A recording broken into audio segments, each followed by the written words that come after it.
Fishing Obsessed podcast. We'll be sitting down with a fresh guest each week.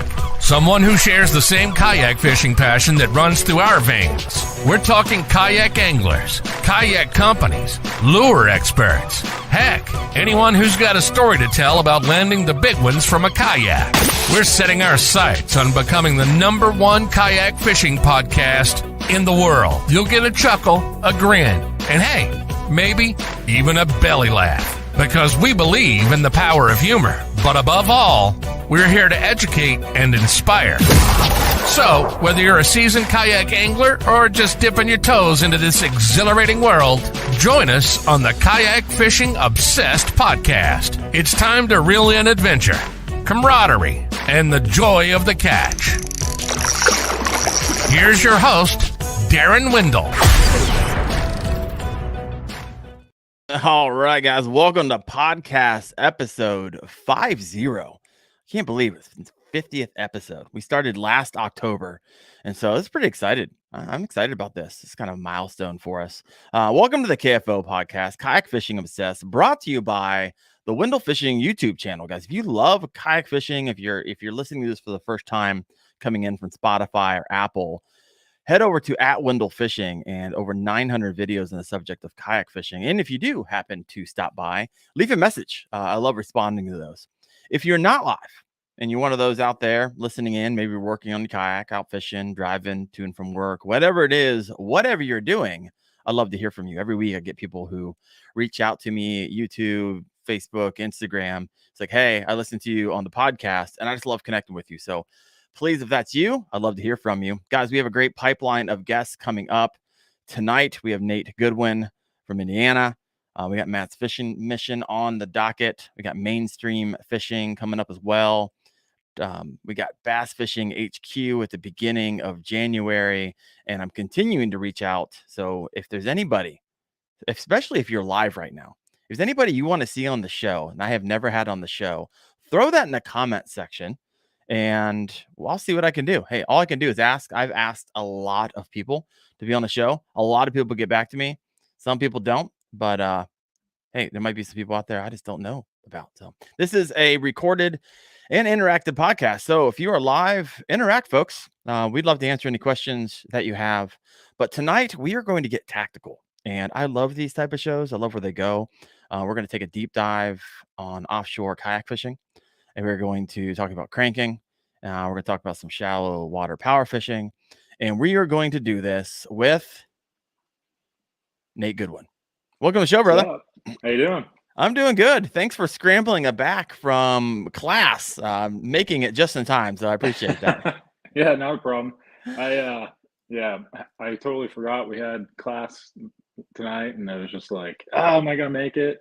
But it's all good. What classes you taking? This is like for I'm in the IBW Electricians Union, and I'm a 4th year apprentice, so still got another year or so to go. But nice. Well, it kind of makes sense now because I was watching your video today on your new canoe, and I was like, oh sweet, you have all your lights, your battery box is spot on, you have all these flicker lights, you ran all your wires, and it's like, all right.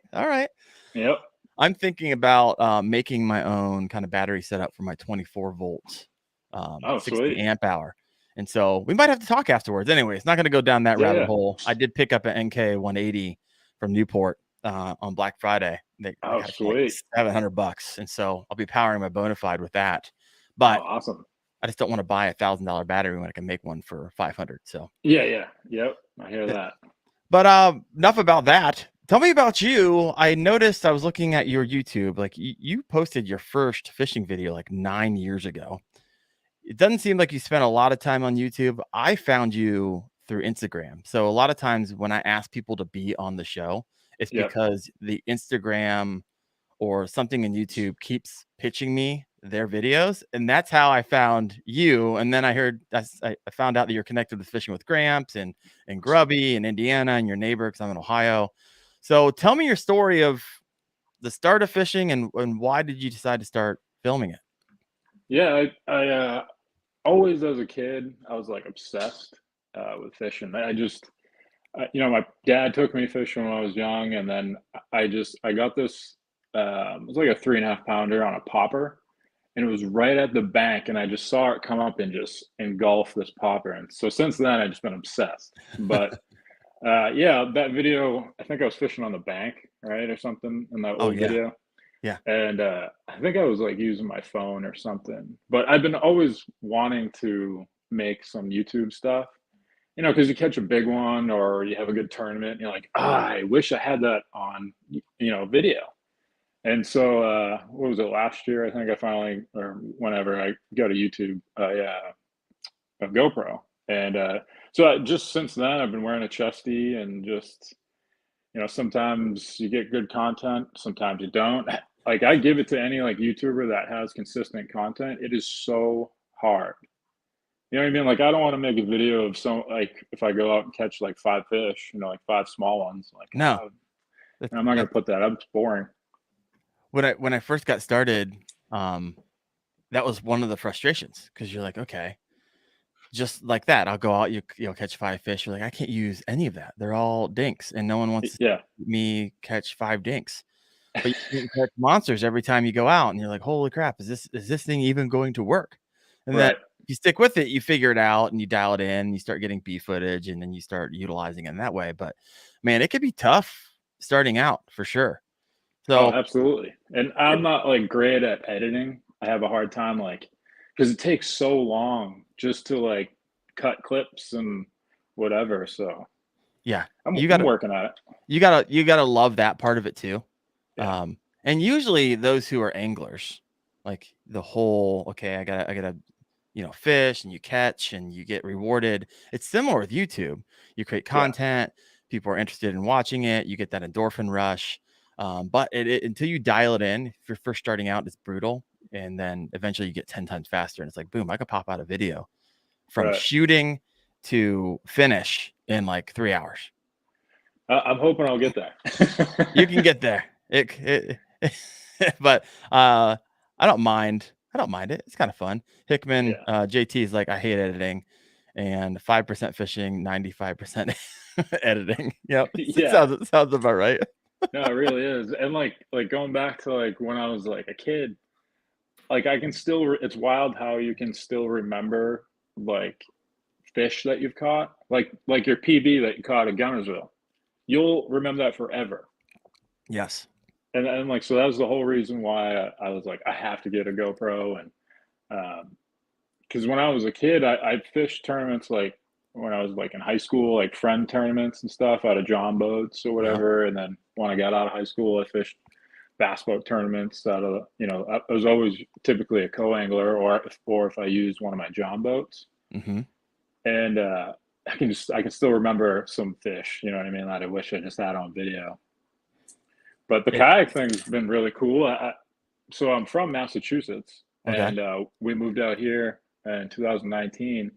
And when I got here, I was fishing Indiana Bass Federation tournaments. Okay. And as a co-angler, and so kind of transitioned how to get to the kayak thing. So I bought a John boat and I, you know, decked it out and bow mount and the whole, you know, like a little mini bass boat. And there's like no tournaments here that you can do with John boats really.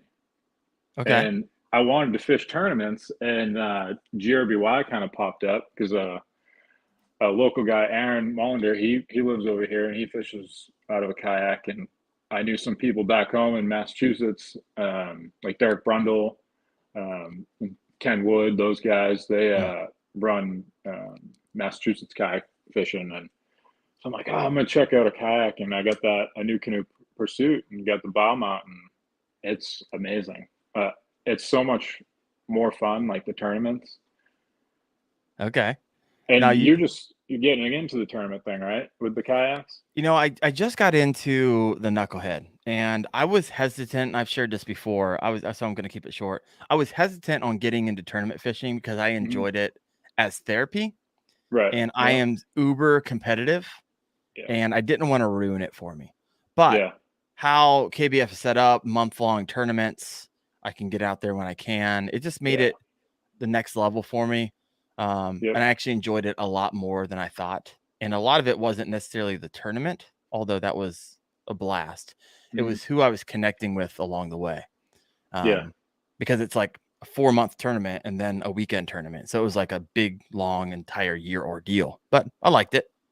Yeah, it's fun. I'll piggyback on that. Like the guys I've met in the kayak scene are some of the best I've met. Like, you know, everyone's like willing to help or give you tips or whatever. It's like competitive, but not so cutthroat. Yeah. Like the bass boat world is. And so Yeah. I've really loved that. That's been great. Speaking of cutthroat in the bass boat world, right before I had you on, I literally like a half hour ago, I kept seeing all these things on my YouTube feed. Ben Milliken and Randy Blockett just like throwing down. I guess Bass After Dark podcast had them both on at the same time. Oh, They're they trash. did? Yeah, Oh, they I haven't did. seen that. Yeah, there's like 2 moderators and Ben and Randy and, you know, spotlighting Bass and blah, blah, blah, blah, blah, blah, blah. And Milliken's taking shots. Randy Milliken's taking shots at Faust. And I was just thinking, okay, everybody's a businessman, right? Randy's a businessman, Milliken's a businessman. They're like, are they in on this? Do they really don't like each other? Or are they playing us all and everybody, you know, they're winning at the end of the day? Did you see any of those? So I've seen like Milliken's like videos on like the industry, and like in some of his videos he's talked about like making comments about Randy, and I'll watch Randy's videos sometimes just to giggle because like we talked about, I feel like the YouTube side of it for Randy has really brought him back in the limelight, and so like sponsor wise and stuff, it's been great for him because there's, you know, a group of people who are very vocal that are anti forward facing sonar. Yeah. And so like he gets all those clicks and views with those, you know, those titles to his videos and whatnot. And I feel like he feeds into that more to continue getting those clicks and views. It was interesting, and this is interesting. I didn't realize this, but Tyler Duncan just chimed in. He said, yeah, they did a surprise debate. Ben and Randy didn't even know they were both going to be on at the same time. I gotta watch that now. Yeah, I was watching Money Bass, and he was doing a kind of highlights thing, and that's all I had time for. Oh, man. Yeah, I'm definitely watching that as soon as we get off.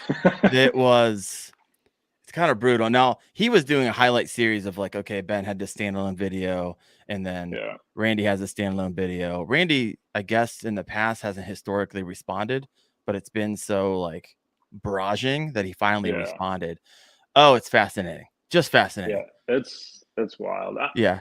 And some of the stuff he says, I can understand what he's saying, but from everything that I've like, you know, he's always talking about the resources and how it's gonna kill all the bass, basically. Yeah. But like BTL, Alex Rudd, Bass Fishing HQ, they've had biologists on, and none of them are worried about it. And like I think Bass Fishing HQ had like a study on like Texas parks and wildlife, and they're using forward-facing sonar to do conservation stuff. Okay. And they're already seeing like a percentage of fish once they get hit with the beam swim off. Really? Like they're already getting, and like if you talk to anyone with forward-facing sonar that's had it since the beginning, like in the beginning it was like, you know, shooting fish in a barrel. Right. But now like, because they can hear that beam, like they're gonna adapt. You know, that's why like it's getting harder and harder for that kind of fishing. Interesting. I always wondered about that. My buddy is actually in the comments right now, Illuminathan. We go fishing a bunch around here.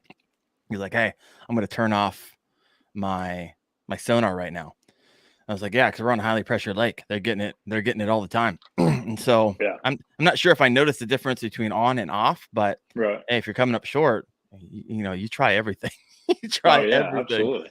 Yeah, 100%.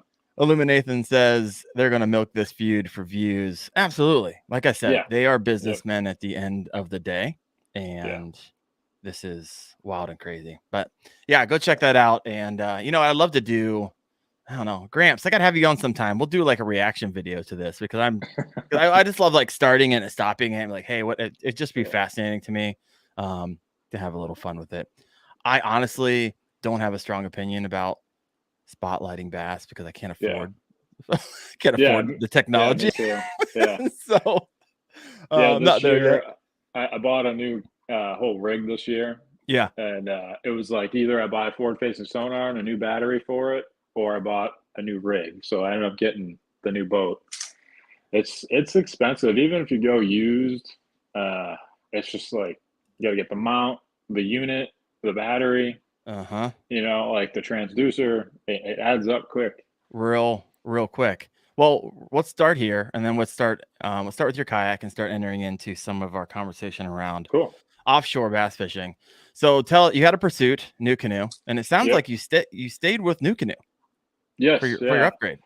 So I had the new canoe Pursuit for like a season and a half, and it was a good boat. There was a few things I wasn't. That boat is more like a river boat, and I had it set up more like like the bow mount and stuff.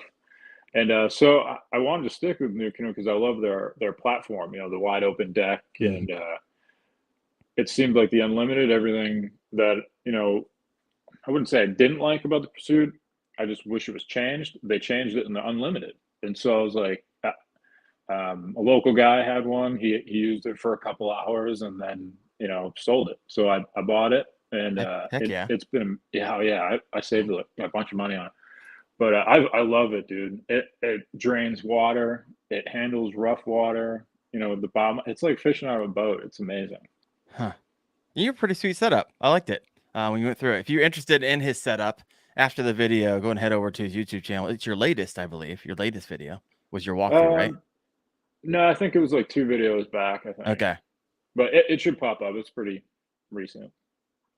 Southwest Indiana Outdoors just chimed in. He's like, hey, I watch his videos and love how he goes over his electronics, which makes sense considering what your background is.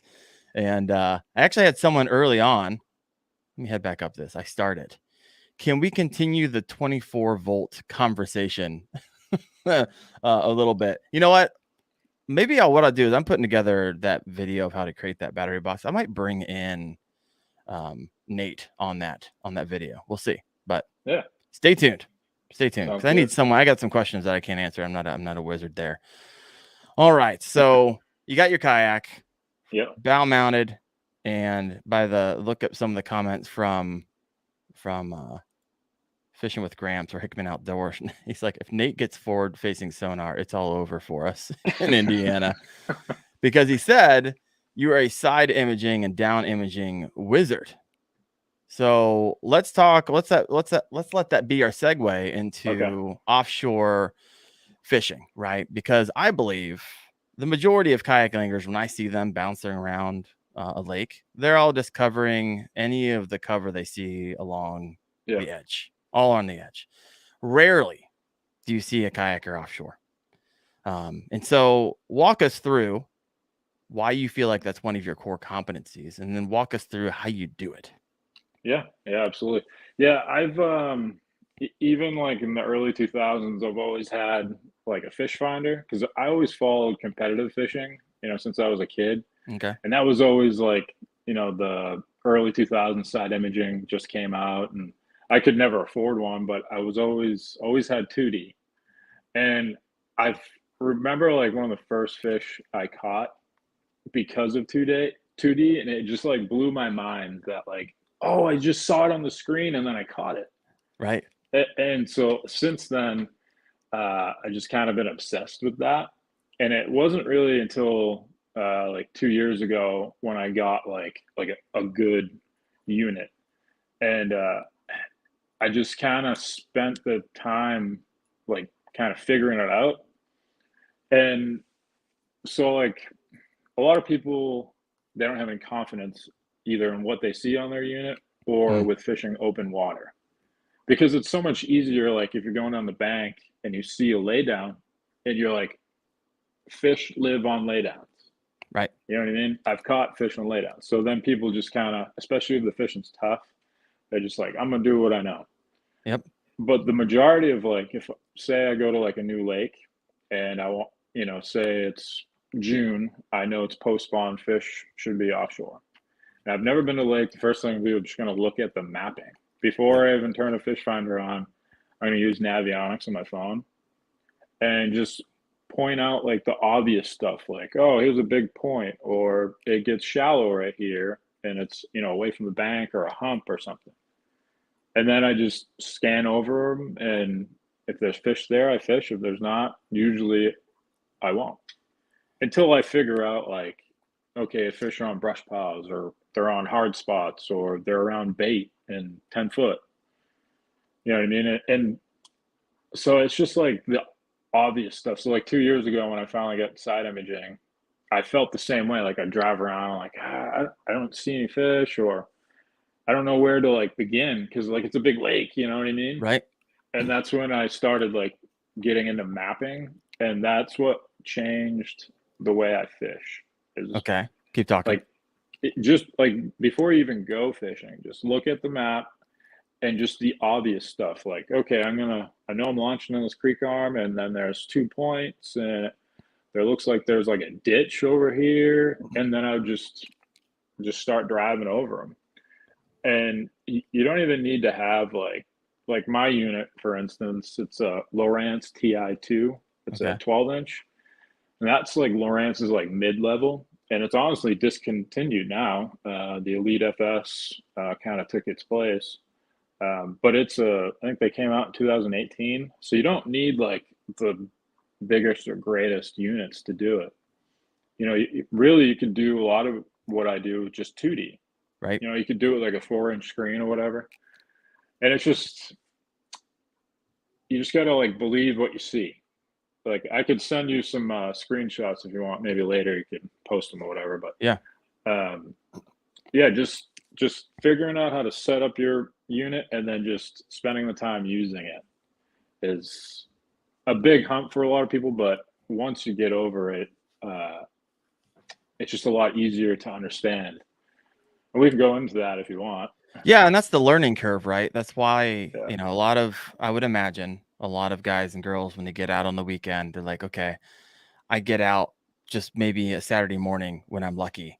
And so am I going to spend that time on the learning curve, how to fish offshore, or am I just going to go back to what I'm comfortable doing, which is to go get that fish off the laydown? Right. And so it's I can see the issue here a lot, but it's one of those things where, although it's not a secret, there's less people out there searching, because I do surveys on my channel all the time, and these surveys get anywhere from 1,000 to 3,000 responses. Mm-hmm. And I've done this one a couple times over the last couple of years. Is how many kayak anglers run fish finders, electronics? You would think that number would be high. It is very low. I'm talking like 30 to 40% say, yes, I run electronics. Most don't run electronics, which is partially probably the reason I see most of them just hugging around the outside of the lake, and very few in the middle doing this. So keep talking. Yeah. Let's go deeper in this. Okay. So most guys are going to have like that 5 to 7-inch fish finder. Yep. And it's probably just 2D or down imaging. Let's just say you have that. So before like people get into, because a lot of people like they'll see like my screenshots or whatever, and like, oh, what are your settings? Right. The biggest thing, it's not settings. It's proper installation of your transducer. So like unobstructed level transducer, and then clean power. So like you're using a dedicated battery, or like the battery you're using doesn't have like a ton of different stuff on it, and like the power wires touching each other, because you can get interference from like multiple wires being on top of each other. Okay. And you can get like a fuzzy screen. But default settings, clean power, and your transducer installed properly, you will be able to see fish on any fish finder that's come out in the last 5 years. Okay, so pause for a second. Clean power. So I'm thinking about creating this battery. I'm like, oh, sweet. It would be awesome if I also had USB ports, but you're just layering more interference on top of it. That's why you run a dedicated battery for your fish finder, I've noticed. Yep. And you can have other stuff off of that battery, but you can't have like your motor running off of that battery, because like it doesn't happen as much with lithiums because there isn't as much voltage drop. So like say you have a lead acid or an AGM or whatever, and you're running your motor off of it. Yep. If you plug that into your fish finder, when you turn that motor on, most likely you're going to get enough voltage drop that your fish finder is going to blink, or it's going to get fuzzy, or it could shut off. So that's why a lot of people like bass boats, for instance, they'll run either dedicated batteries for their fish finders, or they use a cranking battery. Because the only other thing that's on the crank battery is like maybe live wells or just the motor when they turn it on. Okay. Yeah, it just it keeps from getting interference, and voltage drop is like the biggest thing. Because if your unit is not getting 12 plus volts, you can have like a fuzzy screen, or the transducer doesn't have enough power to actually beam out and see what it needs to see.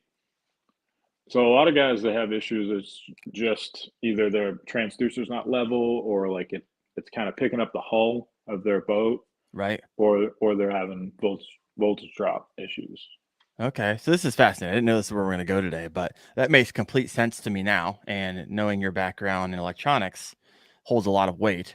And then you're also talking about almost if like, for instance, I know you run a sidekick for your transducer off the side, and Yep. you were mentioning in your video the trim of that transducer, because Yep. when it starts hitting resistance from the water, it's Yeah. eventually going to flatten out where you want it. But as it sits with that not in the water, you actually have it up at an angle. Yeah. So if like it's sitting on the trailer and I have the arm down, it's kind of tilted down. So like when I'm moving forward, the resistance of the water brings it up to where it's level. It's the same thing if you look at the back of a bass boat, you'll notice that the transducers aren't actually level. It's because like once the guy's sitting in the boat and the motor's on, the Right. nose picks up. And so then the transducer levels up. That's why so many people have issues with, their images, is because most of the time it's just their transducers aren't level with the water. It's not level with the boat, it's level with the boat in the water. Okay. Okay. Because like if your transducer is like kind of kicked up or kicked down, like as you're driving, it's not like shooting out the proper way. So like you can get, weird interference or weird like things on the screen, or everything kind of looks blurry, and so like on side images, for instance, like fish are tiny. They're like little grains of rice is what it looks like. Okay. So like then if you add in your transducer kind of messed up, it's going to be really hard to see. Interesting. Now you got me thinking, because I've been looking at my side view, which is Garmin's way of saying side imaging. Yep. And I don't know whether or not, because I've been using it for the half of the season, and I'm not sure what I'm getting as a read looks good, because on my Bonafide P127, it has an in-hull mounting bracket underneath the kayak. And I guess I'm not sure if it's low enough or how low it needs to be. Right. I just attached it to it and was like, okay, if they created the mount for it, I have a GT 5.6, it must have the clearance. That's a good one too, the 56. Yeah, I mean, it's picking up great. I wouldn't know, because I don't have no basis to run it against. Right. Would you, if I were to show you like what it's pulling, would you be able to be like, oh yeah, you're getting your interference? Yeah. Interesting. All right. Well, we don't have to stay there, but these are the tips that are the juice, folks. A lot of people are like, oh, here goes the setting, change the contrast, change this. But these are some things that typically most videos you don't hear this information in. So I'm appreciative, Nate, that you're bringing this up. Now let's talk settings. Okay. Yeah. So like 2D, I run in 200 hertz. If you have a Lowrance, you can have what's called a scope, and it's basically a vertical flasher. If you watched one of my latest videos, I did some crappie fishing. Yeah. And I love vertical fishing for crappie and bass too. But it's just I use 2D, and then on the side of the screen with the 2D, Lawrence calls it a scope. I can't remember the actual name of, but it's basically a vertical flasher, and Okay. it's real time. So like you can watch your jig go down, and like when you lift your jig up, you see it go up, and if a fish rises up, you see it. It's basically like old school forward facing sonar. All right. And a lot of guys, if people are ice fishermen, they've Right. known about it forever with Vexilars. That theirs are just circle instead of like a vertical up and down. And that kind of goes back to why I use a transducer arm. So like if you want to do any vertical fishing or anything, you need to drop your bait essentially right below the transducer. So on the unlimited, you can get under hull transducer mount. Right. And if I do that, I can't really vertical fish in the wintertime and watch my jig go down and watch fish come up and eat it. Because So that I'm the not cone like, is really tight at the top, right? Is what you're saying. You're gonna yeah, miss it. and right. And like if I have to get over the jig, I'd have to like drop my lure down and then kind of drive over it a little bit. Got it. But yeah, so I use 200 hertz. I use their standard color palette, color line, 76%. It's nothing crazy, really. I don't remember every setting right now, but if anyone has any questions, feel free to message me. But it really isn't like any like secret settings or anything. Got it. You're just adjusting it so it's to your eyes. It Yeah. looks good, and you can detect it. So that changes, I would imagine. Right. Yeah, and that's for 2D. Down image, I don't use a ton of. Every once in a while, I will in the summertime, just because like brush piles on 2D kind of just look like this big blob. Okay. And if there's fish in the brush pile and you drive right over me, you really can't tell. Right. Because it's just like one big blob. And 2D will kind of, down image will kind of separate the stuff. So like if you got the arms of like a tree or something, you'll see the dots of the fish. But it's mainly just mapping 2D and side image is what I use 99% of the time. Nice. All right. Side image, so settings, I use 800 hertz a lot because I fish 25 feet or less. If you go any deeper, you'll want to go to 455. But I'm only scanning out 80 foot on each side. Okay. And if I'm less than 15, I'm only scanning 60 feet. So like when you're shooting out, like you're on side image, the higher frequency, the more detail, but the weaker it can shoot out. Got it. So if I'm in 10 feet, I think the rule is like you don't want to be more than 5 times your depth or whatever. I just keep it no more than 80 and usually 60 feet if I'm in 15 foot or less.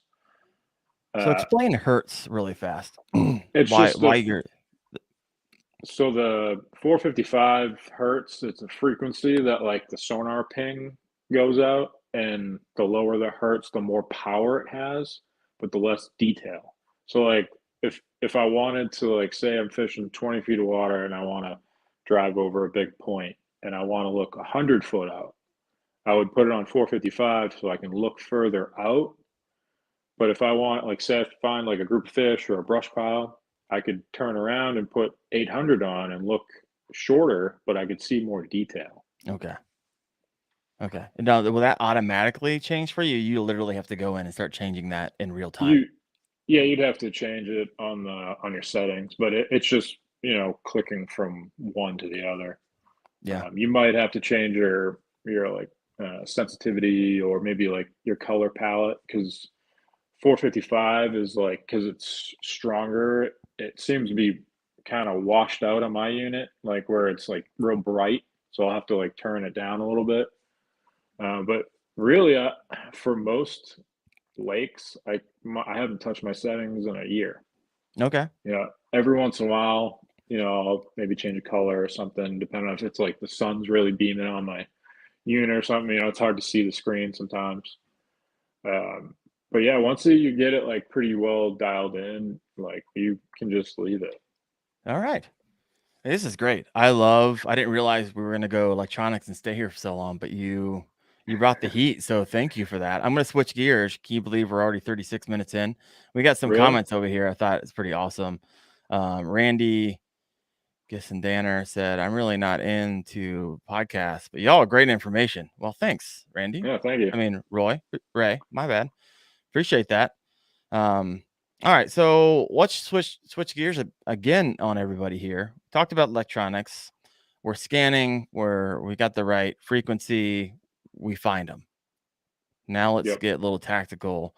What are your top 5 lures? What are you throwing if you see a brush pile? What are you throwing if you're on this underwater point? You got this road bed, this creek bed. Does it change in your mind for what you're picking up and throwing out there? What are your top 5? Yeah, absolutely. Before we dive too far into it, I have to say one more thing. All right. Because a lot of guys, they'll say that their side image is fuzzy. Side imaging, you have to be moving. You have to be driving in straight lines at 2 to 4 miles per hour for it to look good. If you're sitting still, your screen's going to get all fuzzy and you won't be able to see stuff. All right. So this is Big Daddy USA. I don't know if you saw this. He said the hard part for me is that at 1 mile per hour and seeing down or side imaging flow, is that now on the left or right side? Not quite sure what he meant by that. Do you understand what he meant by that? Maybe like when he's driving, he doesn't know if it's on his what's on the left side of the screen is on the left of you, and what's on the right side is the right of you. Unless you installed your. Oh, I think he means like when you drive, when you see something on a screen, is it like to the right of you or is it behind you? Okay. Because 2D and down image and side image, you're actually seeing history. So like when you see it come up on your screen, you've already driven by it. Right. It's over your shoulder now. Right. I don't know. Yeah. We'll see. Before we hop into lures, JT wants to know when you decided to go from mountain man to male model. I saw some of your past videos. You have long hair, the beard, and then you hop on right now. I'm like, who is this guy? Yeah, I've never grown my hair out that long, and it was cool, but I couldn't take it no more. It was so like hot and it's brutal. Yeah, usually I have a big beard, but when I cut the hair, I cut the beard too. Yeah, it's like, I don't know. That's funny. Thanks, JT, for that one. Appreciate the laugh. Yeah, that was pretty funny. All right, hit us. You found what you found. Tell us what you're bringing out when, and geek out a bit. Like, okay, I'm bringing out this color, and summer's a great time for offshore, right? So that's when they're out there. And that's your prime time. Yep. Tell me what you're doing. All right. So say I find a brush pile in 15 feet of water, and I drive over it, and I don't see a lot of fish, but say it looks like kind of fishy, or maybe I think that's a fish. You know what I mean? Like, especially guys that are new to this. So say you find a brush pile. So a lot of guys are confident in a jig, right? You could fish anything offshore with a jig. So if you're already confident of that up shallow, pick up the jig. You can't go wrong.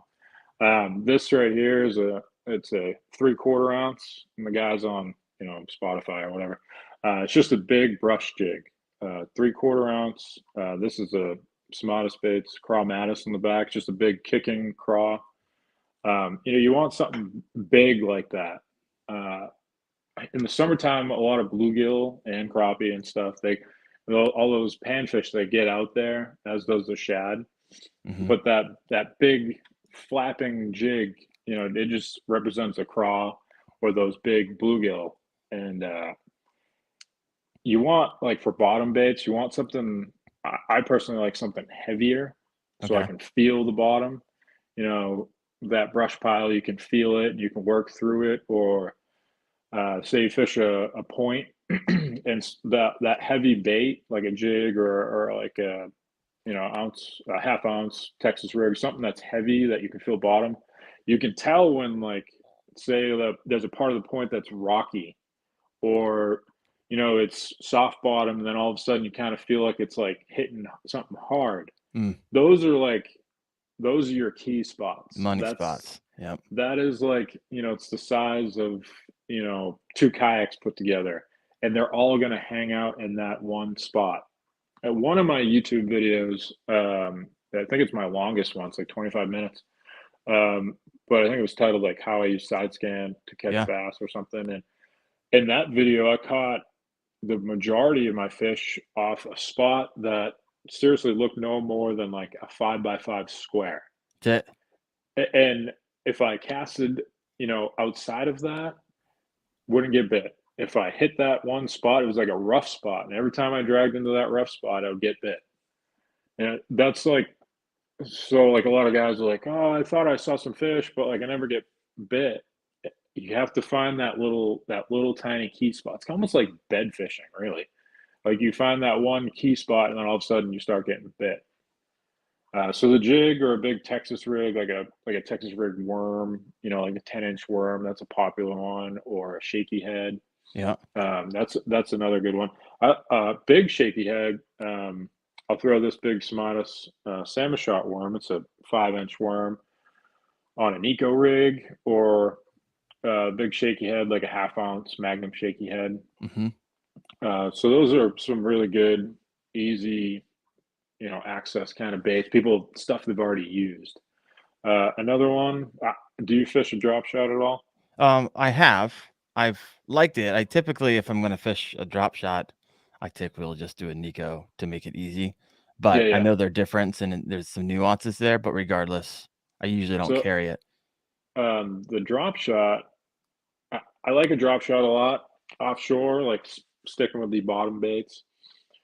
And I'll Texas rig. This is a robo worm, margarita mutilator. It's a real popular color. That's a 4-inch. You can Texas rig that, and I like baits. Like we're in kayaks, so we can't. As much as I would love to bring 25 rods, I can't. So I love lures where, I fish offshore for a while and it's not working out, or I'm driving by and I see that that big laydown. Yeah, you can throw these baits on that stuff. So you're not like, I like the baits you can throw both. You know what I mean? But that drop shot is a really good one too. Texas rig for brush piles with I throw a 1/4 ounce a lot, or a 3/16. Okay. For what, the heavier jig and Texas rig comes through brush piles is really good, but not heavier drop shots. So stay on the lightest size you can. I know sometimes 1/4 is a little light with the wind. You might have to go up to 3/8 or 5/16 or whatever, but they don't come through brush very good. Is there any particular like cylinders or round ones that you prefer that you feel like could go through a little bit better? Yeah, lately it's been the teardrop. This year it's been the teardrop. Okay. I haven't lost a lot of them. Last year I was kind of on the cylinder for a while, and then I like probably lost 15 of them. So I had to change it up. You fish them a lot then. Yeah. And like, it's tough sometimes because you do lose a lot of stuff fishing brush piles. And my favorite lake I like to fish is full of brush piles. So you get better at it over time, but sometimes you can't get it back. Yeah. You know what I mean? Like, I have no fear throwing directly in a big brush pile, but I'd say one brush pile every time I go fishing, I lose something in it. You know what I mean? It's just kind of the nature of the beast. If you're not getting caught up, I say you're typically not fishing in the right place. Yeah. Yeah, exactly. So if you come home every time, you're not losing lures and you're not catching fish, well, that might be a clue. You're not throwing where they're hiding a lot of the times. Question for you. You mentioned that a lot of times you're offshore, and you say they might be, I mean, sometimes they're just sitting. Well, first, the beauty of offshore fishing is that when there's usually one, there's multiple. Yes, right. A lot of times 100%. when you're fishing shallow, you'll catch one, and you're not going to find a big bunch of large bass in one area. That I found. When you're fishing offshore, they're usually grouped up and they school a lot more. So when you're on the honey hole, a lot of times you pick up 2 or 3 in one spot, which is a whole heck of a lot of fun. So my question is, now you have spot lock, right? Yeah. So you're going to be able to stay in one place, but the majority of people don't have spot lock. I have a pedal drive. I'm getting thrown around the wind. Do you throw a buoy out when you find that honey hole that's maybe 5x5? Okay, I'm glad you asked this. So all my motors I've had, like on the Pursuit, I didn't have spot lock. Mm-hmm. All the John boats I've ever had, this is the first motor I've ever had with spot lock. So if you put your nose into the wind and you find a speed on your motor that keeps you from going forward and keeps you from going back. Now you are going to, like, the wind blows and then it kind of stops and then it blows again. So like if you ever watch any of the videos of in the Pursuit, the red boat, Yep. you'll notice I'm never two hands on the rod and reel. It's always like click, click, click, click, click, click, click. And like you just get good with it. And same with the like if I had a foot controlled, it's a lot easier. You can just keep your foot on the motor the whole time. But yeah, this is the first spot lock motor I've ever had. And I used to use buoys. Yeah. I would, back then it was just 2D. So I'd drive straight over something. I'd see it on 2D and I'd throw it right off real quick. And it works. It still works. Like I used them up until like 2 years ago. Yeah. I still use them. Because I don't have a motor on it. Just I roll by and it's like, oh, it's 20. I see it on my side scan 20 feet out.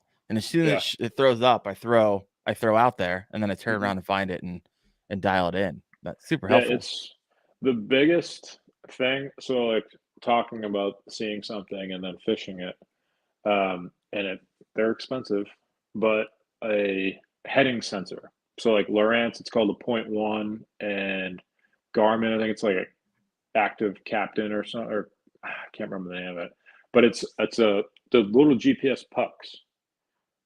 Have you seen those? I haven't. Keep talking. Okay, so it's just a external antenna, and what it does is it hooks up to your unit and it puts a line on your mapping and it shows the direction of your boat at all times.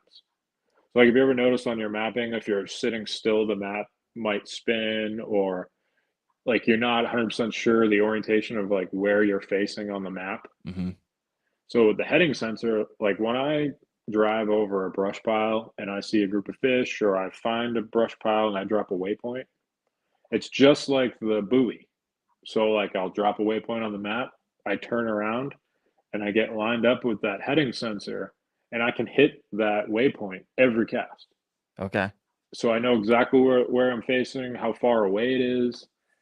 They're worth the $300. Oh, I was going to ask you. You said they're expensive. I was like, all right, what's expensive? Well, $300. Well, it's so hard. Yeah, it's so hard to find. Like, but when you drop a waypoint, it's so hard to like find it again. Right. Like, have you ever dropped a waypoint and then drove over it again and not seen what you saw? About 1,000 times. Yes. Yes, and it's not that it's not there. It's just you might be 10 foot to the left or 15 feet to the right. You're just not right over, because the cone of like a 2D or down imaging is pretty small, because we're fishing most of the time in 20 foot or less. Right. So like that cone angle is you're not seeing a huge area.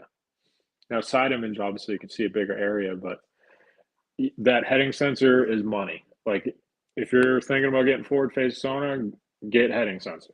If you're dropping that cash, just completely go into debt. Just don't go in a little bit into debt. Just go all in. Forward facing sonar, you can obviously like find something and keep looking at it and you'll find it again. But for someone that doesn't have forward facing sonar, definitely get a heading sensor. I wouldn't be able to fish the way I do offshore without it. There's no way. Okay.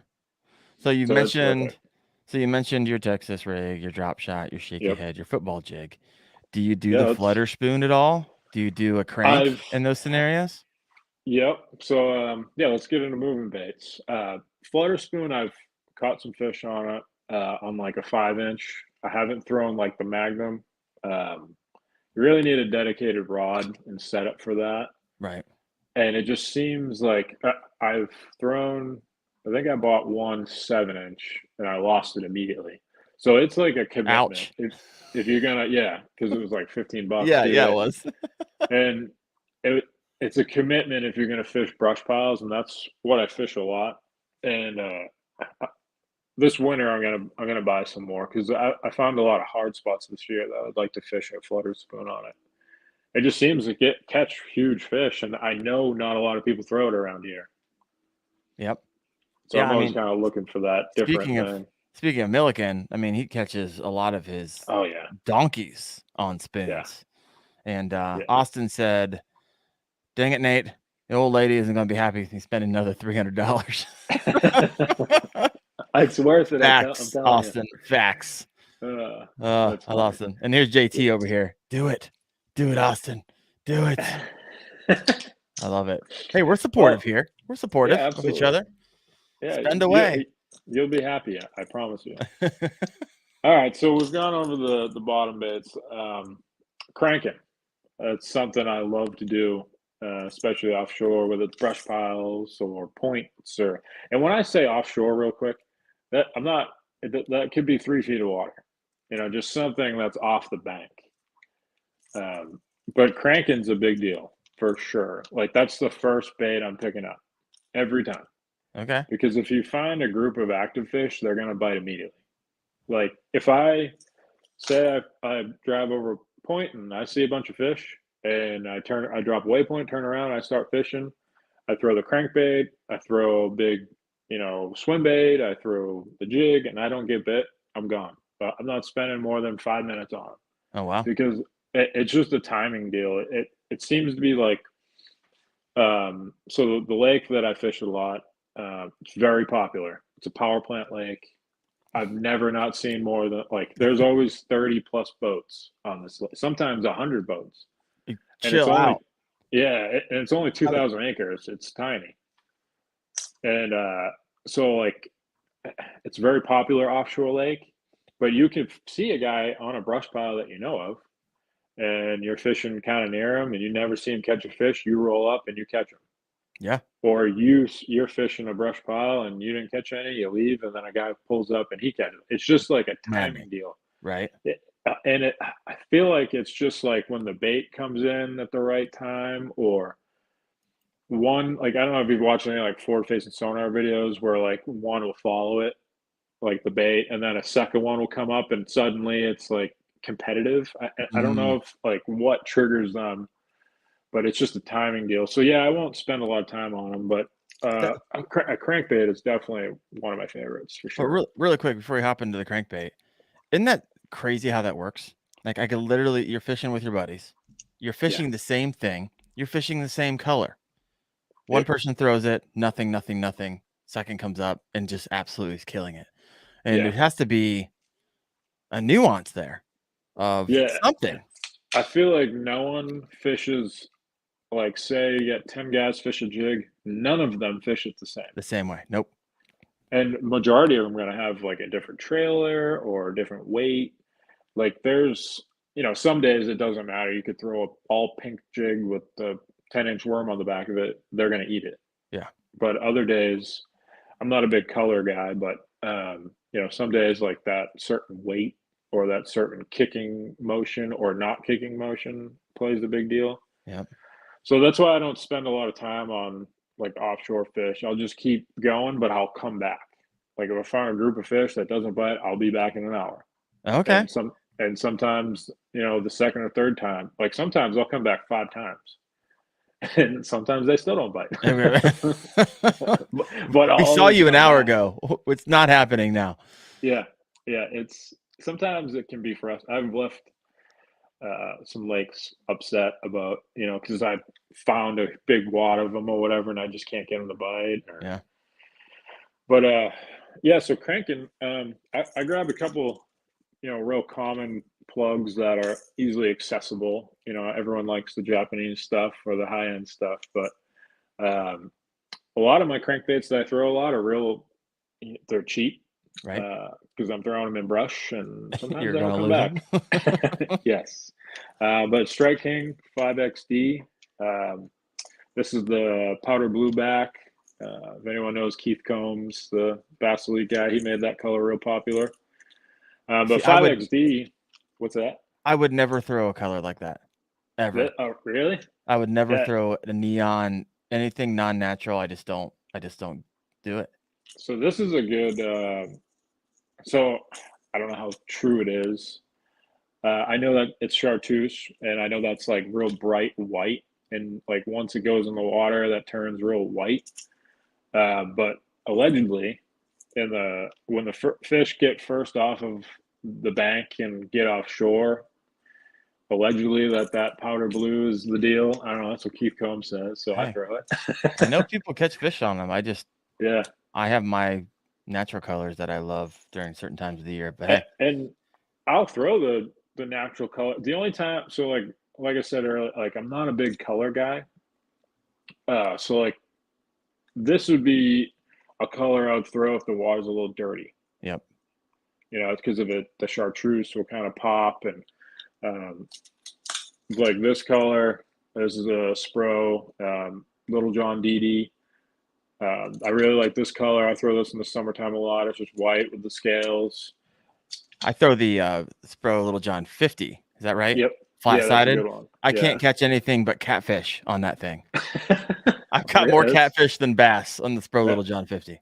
The cat daddy. It is. For some reason they funny. hit it. And I think that moment you think you have your personal best for about 3 seconds, and you realize, Yes. okay, that thing's just making my line do this. I was like, Yeah, doing circles. it's still fun. It's just not my personal best today.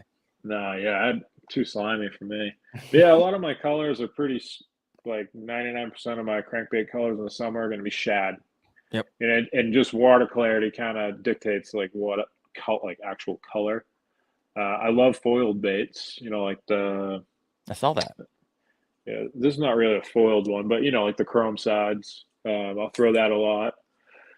But yeah, I'll go through some of these favorite ones. So like we talked about Spro Little John DD. That's a like an 18 to 20 foot diver, but I'll throw it in 15 foot. Like even so with a crankbait, I want it to touch bottom. Yep. You're never really going to get bites if it's not, deflecting or, digging on the bottom. So even like a bigger plug like this, I'll throw it in shallower water. Got it. So your reel is high gear. No, cranking reels, I like 6.5 to 1. How do you get it down fast enough by the time it gets to it's game over and you haven't touched the bottom? Long casts. Yeah. Yeah. So what happens with the fast ones is a lot like that's going to wear you out because the gears are bigger. So it takes more work for you to reel in something with more resistance. That's why a lot of guys like won't use like the crazy 9 to 1s or 10 to 1s for like punching or like real flipping, like where you're just doing short pitches. Because when you try to reel a fish out of like a wad of grass or something, it's harder to actually spin the reel handle. Right. But yeah, 6.5 to 1. 12. All my crankbaits are 12-pound test. The only time I like my lipless rod that's got 15. The real big plugs, I really haven't messed with like the 8XDs or the 10XDs, like those real magnum plugs. But here's another one I like a lot. A lot of people throw DT10. Okay. This one gets bites. Like if I was gonna fish, 10 foot or under and offshore, maybe fishing creek channels or something where it meets the bank and it's that 10 to 12 foot DT10. I don't know what it is. It's almost like a flat side. It doesn't have like a real wide wobble. It's more of a swim, and it doesn't have really any rattles. So it's kind of like a finessey style crankbait. That's a really good one. Berkeley Dredger. This is the 17.5 foot. That's a good crankbait too. It's probably hard to see, but if you notice, all of these crankbaits I have Mustad triple grips. Every single. So you change out the hooks, or do they come standard? No, I change all of them up. There's very few baits I'll keep stock hooks on. So when I first got into cranking, I wasn't throwing the right rod, but I was using like the stock hooks, like those old bronze ones. Remember those? Oh yeah, and they rust after one time. Yeah, and I would hook a lot of fish because I noticed when I was fishing, like, tournaments out of the back of guys' boats, not a lot of people threw a crankbait. And I'm like, why isn't anyone throwing crankbait? KVD like wins 4 classics on, a crankbait. And so I started to get into it, but I would lose a ton of fish. Mm. You'd hook them, they jump once, and they come off. So KVD came out with those mustad triple grips. So I'm like, oh, I'll buy them. They're kind of expensive. I'll try them. And I immediately was landing way more fish, but I was still losing some because I wasn't doing the right rod. Right. But I'm just stuck with them. And I just don't lose fish, like hardly ever on a crankbait. Like I can think of one fish this year that I lost that mattered whatsoever. It was massive, but it broke me off. But yeah, so I put them on everything basically now, from little ones to big ones. How much do those run?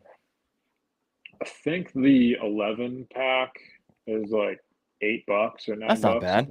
No, and they last. That's another thing. So I've tried a bunch of different other hooks over the years, and they'll be like super sticky sharp, but the points roll over really quick. So like if you're fishing like riprap or something like that, where you catch 10, 12 fish, and then all of a sudden you look at it and you're like, the points rolled over.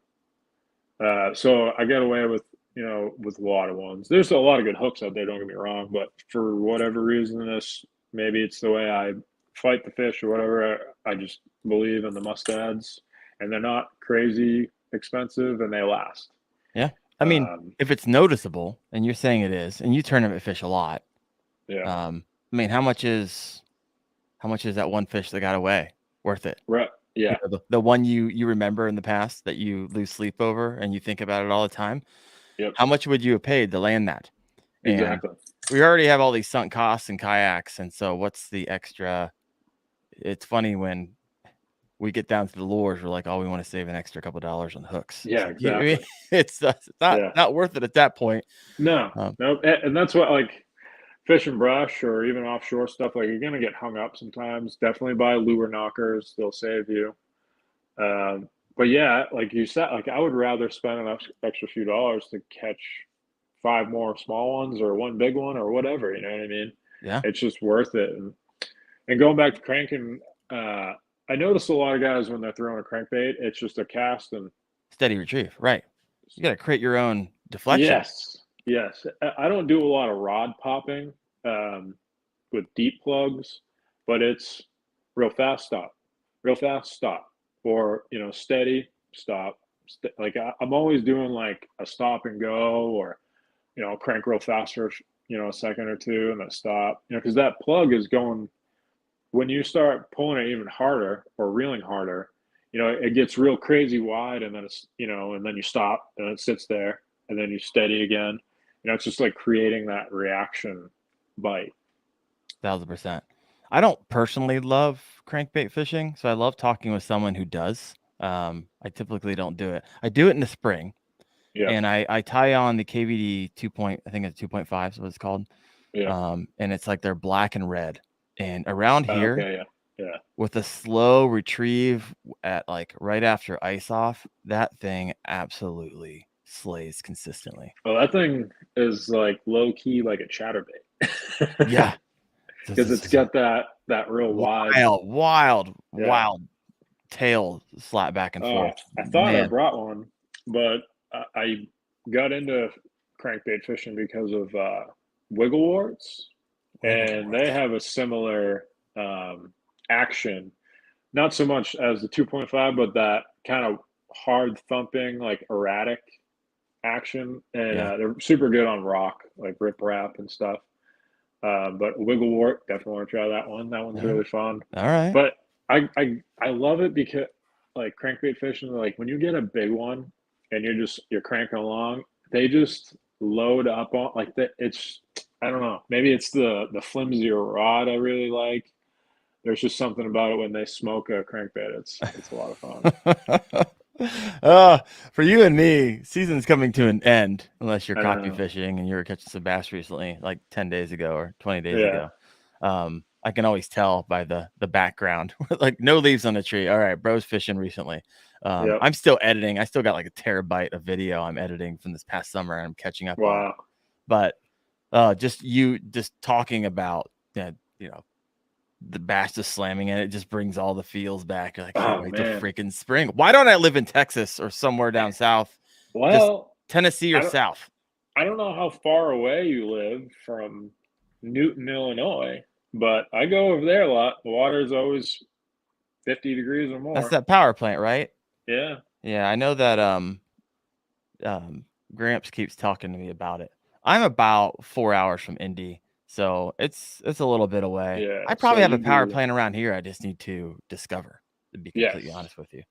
Oh, dude, they're addicting. Like, I live an hour and 25 minutes away from this lake, and I go like at least every other weekend.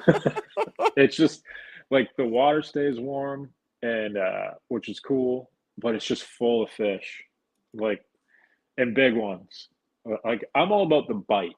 You know what I mean? Like, I love fighting them and stuff, but it's the bite that gets me. You know, whether it's on a jig and they thump the jig, or a top water and they smoke it, or something, you know, like when you're throwing a chatterbait and all of a sudden it's just there and mushy and you just lean into it. Like, I'm all about the bite. So I love going places that have a lot of fish, and they don't even have to be the biggest fish. Yeah. But yeah, I love lakes like that are just full of fish. It's addicting. JT said it's 2.5 hours for him, but he'll make the drive. Man, all three of us need to get together and just meet up and do it. Yeah. Sometimes I'm down. Because it doesn't matter. Everything else is frozen. That one's not, because it's a power plant. Right. Yep.